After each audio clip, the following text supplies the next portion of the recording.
Welcome to our YouTube channel. We want to talk about marriage. We want to talk about marriage from what we were taught in social studies in our primary school and then in secondary school. We're told that marriage is the coming together of a man and a woman to become husband and wife. That definition actually has, well, in a way, it becomes a problem because men and women today feel that the institution of marriage is just for them to come together and then accept husband and then accept wife. And that has posed a serious challenge to the sanctity and dignity of that institution called marriage. Well, I want to have another working definition of what marriage is all about. That is what Canon 1055.1 say. And it says that the marriage covenant by which a man and a woman establish between themselves partnership of their whole life, and of which, of its own very nature, is ordered to the well-being of the spouses, and to the procreation and upbringing of children, as between the baptized, being raised by Christ the Lord to the dignity of a sacrament.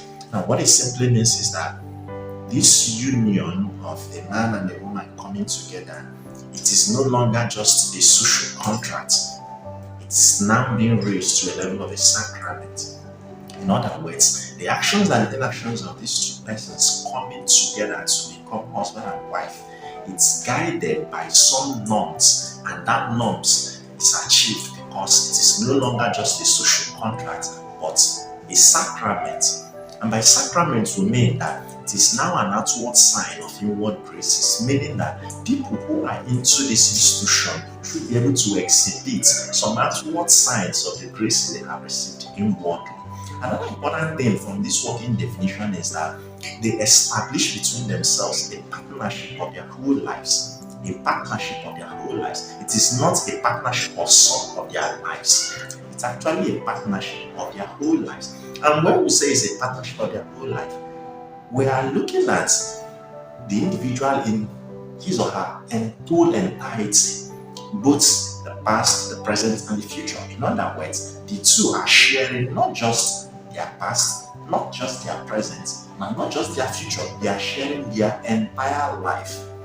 Another important thing again is the essence of this union, the essence of establishing a marriage. And it said the well-being of the spouses. So if you are saying yes to a man, if a man is proposing marriage to a woman, are you actually going into that union with this person with the intention of making your partner a better person? Remember, the purpose is actually for the well-being of the spouses. By its own nature, it is ordered for the well-being of the spouses. And then, procreation and training of these children. You don't just give birth to children and then throw them into the streets. You are there to also procreate and then train them. Now, this training involves academic training, emotional training, social training, physical training, all the forms of training that you can think of. You are training these children to become the best version of themselves. You are training them to become who God, through the activities of man, actually intended them to become. So, if we understand that marriage, by this definition, Canon 1055.1, that the relationship is a covenant being established between a man and a woman, then our actions and inactions in this institution will change. We will no longer hear about I am the man, I am the woman, because by default you are establishing a covenant. And a covenant, it's all about the essence of establishing that covenant. And from this definition, we've seen that the essence of this covenant is for the well-being of the spouses and procreation and upbringing of children. So, how do you approach your own union? Do you approach it from the perspective of being a sacrament? Is it actually a covenant? Is it actually between a man and a woman, a partnership between a man and a woman?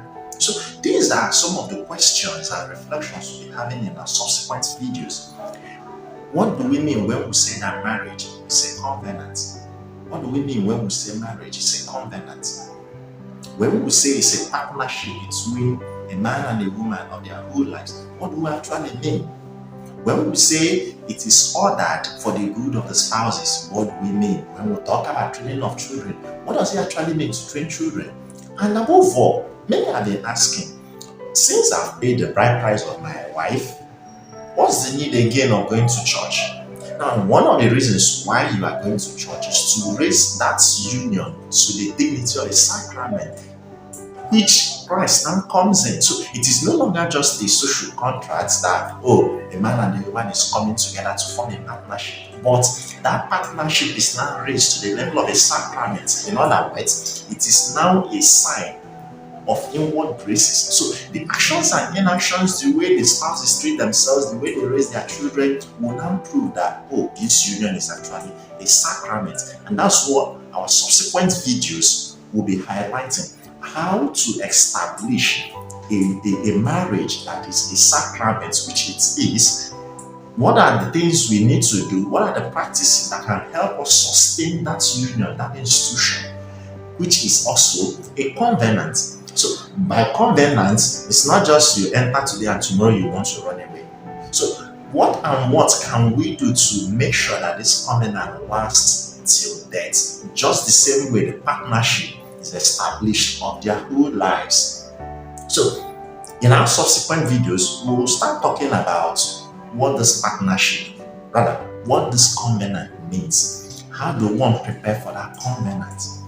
And subsequently, we'll talk about partnership. What does it mean for the two to partner together? We'll talk about their well-being. We'll talk about the role of a father in the family, the role of a mother in the upbringing of the children. You are not just a father just to provide money. You are not just a mother just to give birth to them. There are things that are expected of you as a father or as a mother. And then we can also talk about why marriage is a sacrament. Remember, love more.